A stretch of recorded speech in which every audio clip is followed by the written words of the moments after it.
Okay, now we've got our 3D control looking how we want. Let's take a look at that timer.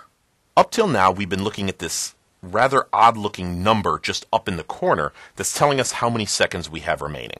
That has got to be as user-unfriendly as you could possibly think of. So let me hide my viewport and lock it out of my way. And now I want to work with my timer.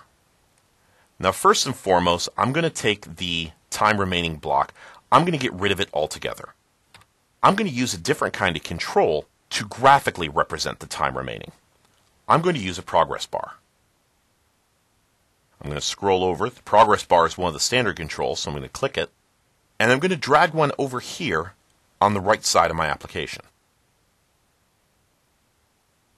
That should be good. Now let's take a look at some of the properties on a progress bar.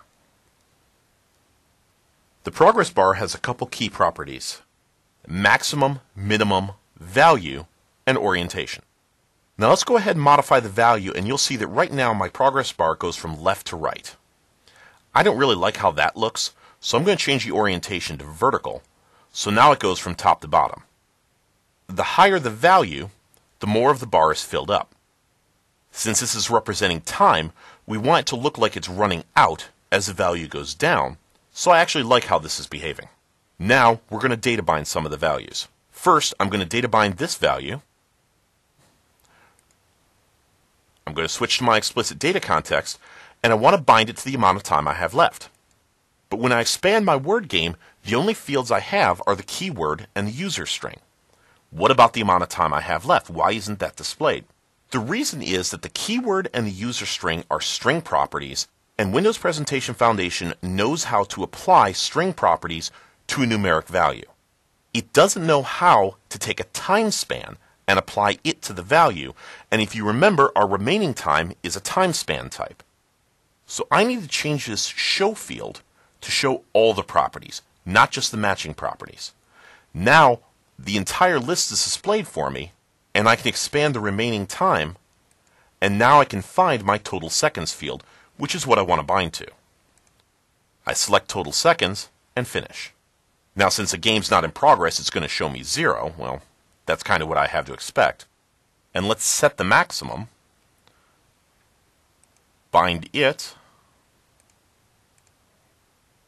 to the length of the game overall.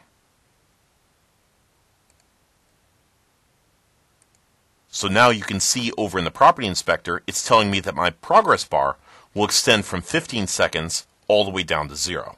So now let's hit F5 to run our application. Game, start new game, and you can see that my timer starts and it starts moving downward as time runs out. This is a much more user-friendly, much more graphical way of representing how much time is left in the game. So if you notice though, when we ran, let me run it again so you can see, some of those green boxes may go away a little bit faster or a little bit slower than some of the others.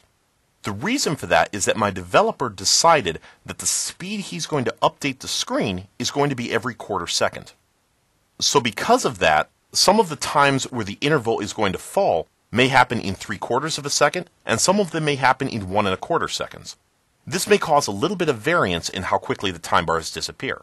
If I wanted to, I could always go back to my developer and ask him to decrease the amount of time between screen updates, and that would cause for a much smoother removal of those time bars.